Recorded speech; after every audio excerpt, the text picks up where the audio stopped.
महाविद्यालय बनाने का काम भी माननीय मुख्यमंत्री नीतीश कुमार जी के नेतृत्व में हम लोग करने का प्रयास कर रहे हैं सरकार के द्वारा। उसमें हमको सचेत रहना चाहिए। धर्म लफड़ी में मत करिए। धर्म व्यक्तिगत चीज है। ये किसी का नाम एक चीज का नहीं, राम का नाम आज से नहीं है।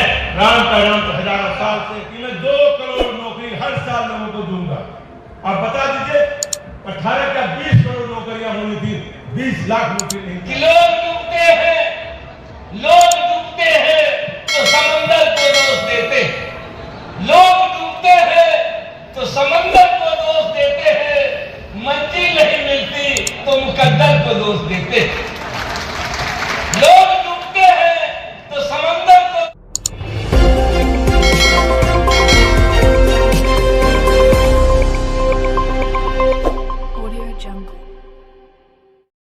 आप मंच की गरिमा में उपस्थिति करें। जितने भी अन्य लोग हैं वो अपने निर्धारित स्थानों पर विराजमान हो जाएं। मंच पर उपस्थित सभी के लिए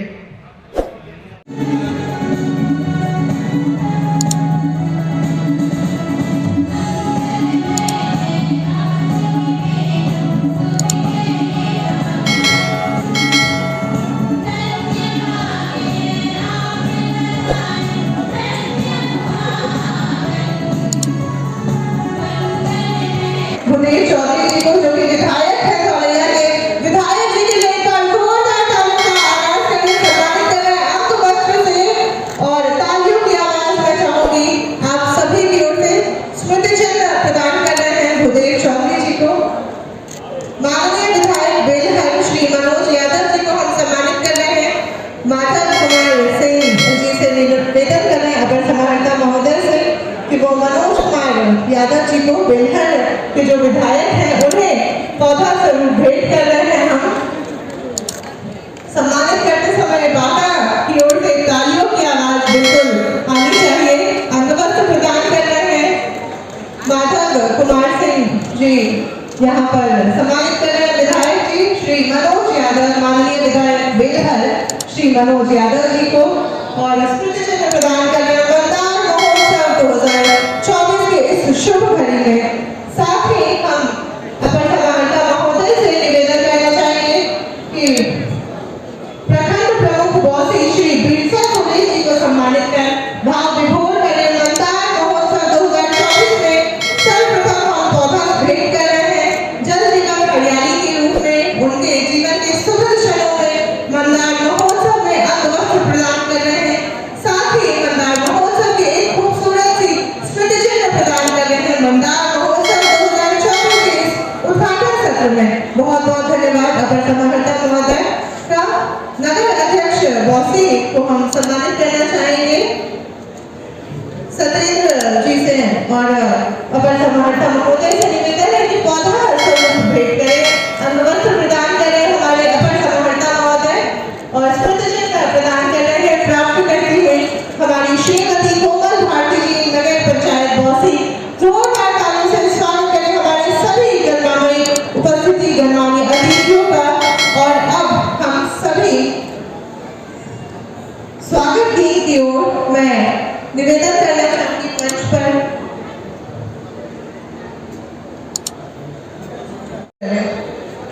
और शुभारंभ करें दीप प्रज्वलन कर, चूंकि हम सभी शुभ घड़ी में दीप प्रज्वलन करते हैं। और हम बुलाना चाहेंगे आरजेडी जिला अध्यक्ष बांका अर्जुन प्रसाद ठाकुर जी को मंच पर। दीप प्रज्वलन कर रहे हैं हमारे गणमान्य अतिथियों के द्वारा, जिला पदाधिकारियों के द्वारा दीप प्रज्वलन हो रहा है मंदार महोत्सव 2024 में।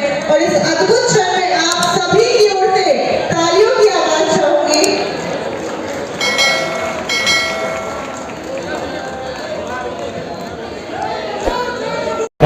और योजनाओं को हम लोग करने जा रहे हैं। मैं आप लोगों को एक जानकारी भी देना चाहता हूं कि बांका जिले में जो अपने पास स्वास्थ्य के दृष्टिकोण से बहुत बड़ा चीज नहीं था, हम लोग यहाँ पे बांका जिले में चिकित्सा महाविद्यालय बनाने का काम भी माननीय मुख्यमंत्री नीतीश कुमार जी के नेतृत्व में हम लोग करने का प्रयास कर रहे हैं। और आने वाले समय में आप लोगों को ये खुशखबरी मिलेगी कि यहाँ पे चिकित्सा महाविद्यालय बांका जिले में बन जाएगा, क्योंकि वो बांका के नजदीक में बनना है। और वो स्वास्थ्य के दृष्टिकोण से ये जिला पिछड़ा जिला, पहले तो ये जिला आकांक्षी जिले में आता था, लेकिन अभी जिला प्रशासन के सहयोग से जिला के जितने भी पदाधिकारी हैं, खास करके डीएम साहब, एसपी साहब और जितने अधिकारी हैं, कई क्षेत्र में बांका जिला 1 नंबर स्थान पे है, किसी में 2 नंबर स्थान पर है, किसी में 3 नंबर स्थान पर है।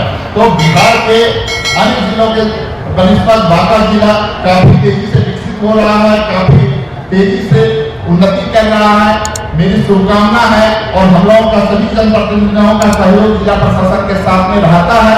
जितने भी विधायक हैं, सांसद हैं या फिर जो भी मंत्री है, प्रभारी मंत्री है, सभी लोगों का सहयोग जिला प्रशासन के साथ रहता है। और जितने भी पंचायत प्रतिनिधि भी है, उन लोगों का भी सहयोग आता है और बांका जिला काफी तेजी से उन्नति कर रहा है। एक बात मैं आप लोगों को बताना चाहता हूँ कि अभी आप ये चूंकि ये पर्यटन विभाग के द्वारा मेले का कार्यक्रम किया जाता है, पर्यटन की अपार संभावनाएं बांका जिले में, खास करके जल क्षेत्र में पर्यटन में बांका जिले में इतनी संभावना है, उसको मतलब आने वाले समय में अभी बहुत सारा काम अभी तो हो चुका है। मंदार में आप देखिए काफी अच्छा काम हुआ है, हिंदी में काफी अच्छा काम हुआ है और आने वाले समय में कई एक और जगह चिन्हित हम लोग कर रहे हैं, जो पर्यटन के क्षेत्र में बांका जिला पूरे बिहार में भी नहीं, आसपास के राज्यों में भी विकसित जिला के रूप में जाना जाए। पर्यटन के बाहर से जितने लोग आते हैं, उन लोगों को भी बांका जिले में अच्छा लगेगा, बहुत बेहतर महसूस होगा और यहाँ के जिले के लोगों को तो अच्छा महसूस होगा ही, क्योंकि दूसरे राज्य से, दूसरे देश से जब यहाँ लोग आएंगे पर्यटन के क्षेत्र में तो काफी अच्छा महसूस सब लोगों को होगा। इन्हीं सब बातों के साथ मैं आप लोगों को धन्यवाद देता हूँ। यहाँ पर जितने भी मेला में लोग आए हैं, उनकी सुरक्षा के लिए प्रशासन के लोग लगे हुए हैं। और मैं एक बात और कहना चाहता हूँ, मोटे रस्सी से घेरा लगाया गया है ताकि कोई अप्रिय घटना घटित ना हो। साथ ही यहाँ SDRF टीम की भी प्रतिनियुक्ति की गई है। पवित्र सरोवर में वाटर फाउंटेन लगाया गया है, जो कि सुंदरता के साथ साथ जल को साफ रखने में भी कारगर है। रोटेटिंग कलर लाइट एवं शार्पी लाइट से मंदार की खूबसूरती में और इजाफा हुआ है। साथ ही यहाँ पाखंडी सरोवर में आई लव मंदार के साइन बोर्ड के साथ और इस मंच के दाएं और बालू की कलाकृति के साथ 2 सेल्फी पॉइंट भी बनाए गए हैं, जो मंदार मेला में युवा पीढ़ी के आकर्षण का एक महत्वपूर्ण बिंदु है। इस वर्ष रामश्री मेला और व्यंजन मेले का आयोजन पाखंडी सरोवर के निकट आर्ट एंड क्राफ्ट विलेज में लगाया गया है, जहां नबार्ड के सहयोग से विभिन्न क्षेत्रों में शिल्पियों के द्वारा 35 स्टॉल लगाए गए हैं। इस प्रकार art and craft village Mandar महोत्सव का एक अन्य केंद्र के रूप में विकसित हुआ है। मंदार मेले का हृदय स्थल कृषि प्रदर्शनी है, जो लगातार 4 दिनों तक बना रहता है।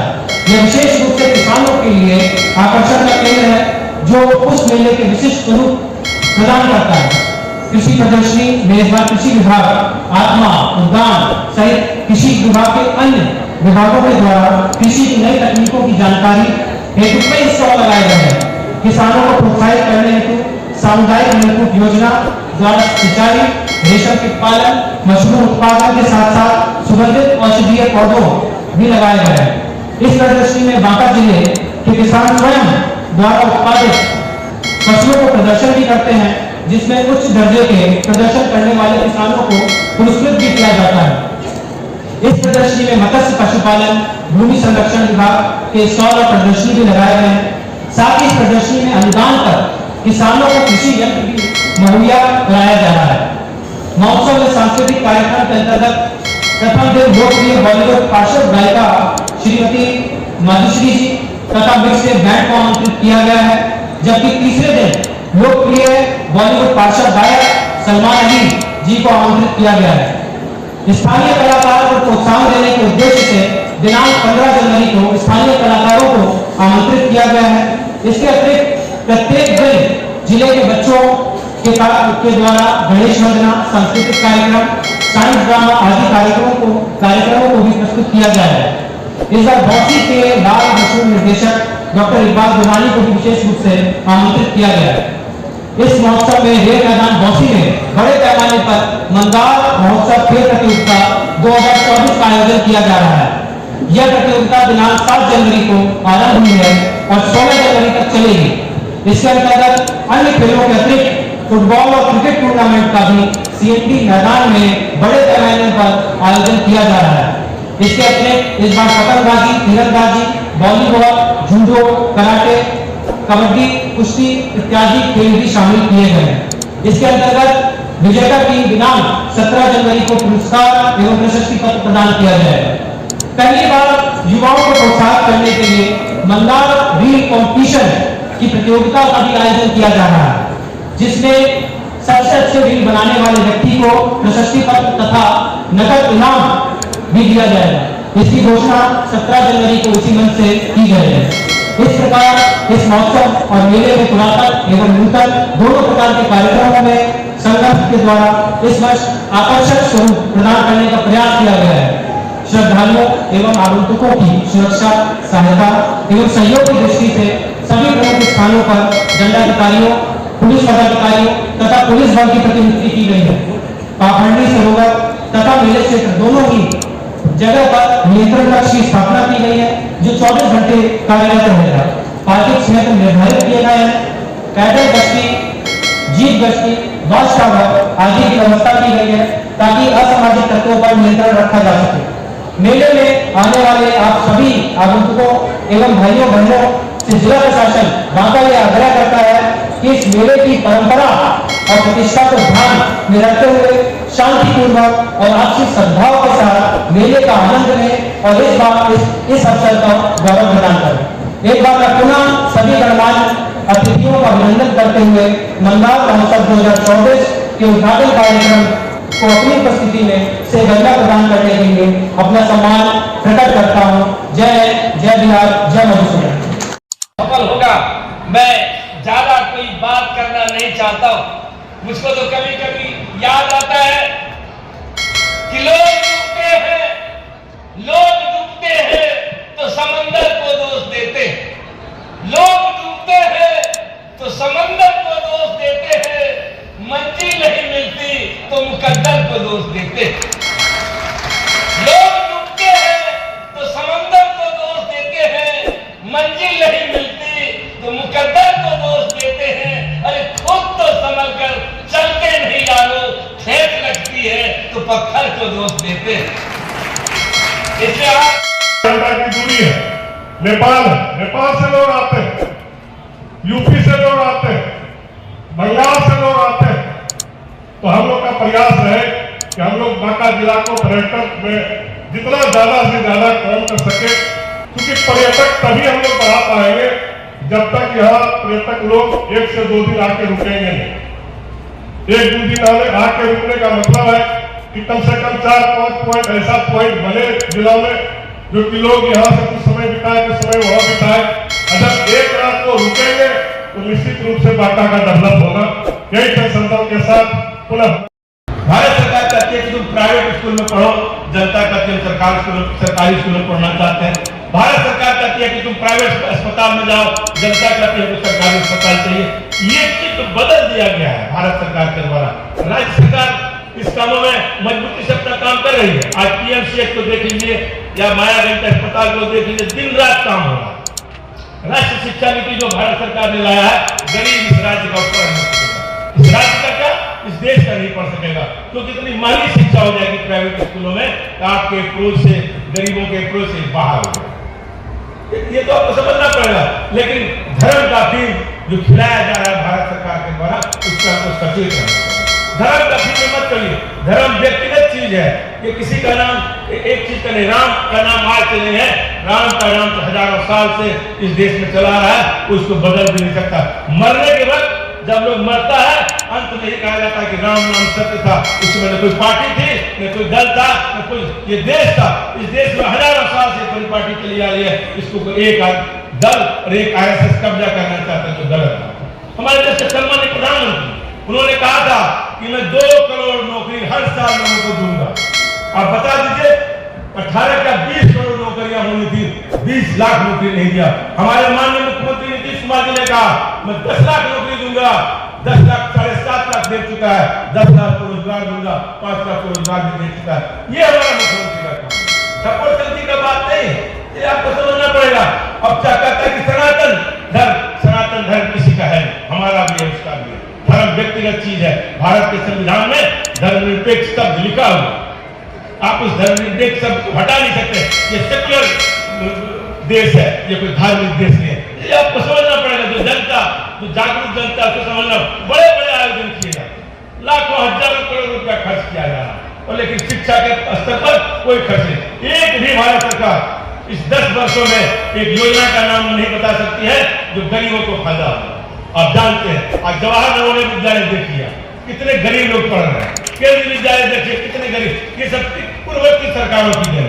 आज जो डेम देते हैं मौसी का या बेलहरा का, या किसका बनाया हुआ, भारत सरकार के, पुराने सरकार का। इस सरकार ने 10 साल में एक भी योजना गरीबों के लिए बनाया हो, बताइए। बोलता मैं अनाज दे रहा हूं। अनाज क्या दे रहे भाई? 80 करोड़ जनता को अनाज दे रहे हैं। इसका मतलब आप साबित कर रहे हैं इस देश में 80 करोड़ जनता को अनाज खाने का नहीं है आपके 10 साल के शासन में। फिर आपको क्या गरीबी को बोलता? कुछ नहीं। बोलता कि हम आयुष्मान भारत कार्ड दे रहे हैं 5 लाख का। हम लोग तो मीटिंग में उठाते रहते हैं, किसी को नहीं मिल पाता। हम तरफ सरकारी अस्पताल दो, वो कहता हम आयुष्मान कार्ड दे रहे हैं। हम कहते सरकारी विद्यालय दो, जनता कहते सरकारी विद्यालय दो, वो कहता प्राइवेट स्कूल में जाओ।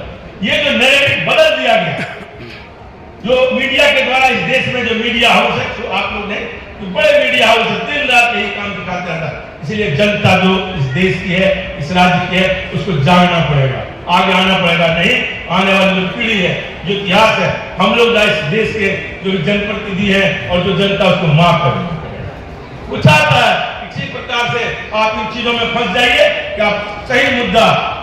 लोग आए हैं, तमाम प्रदेश के लोग आए हैं, बगल के प्रदेश के लोग आए हैं।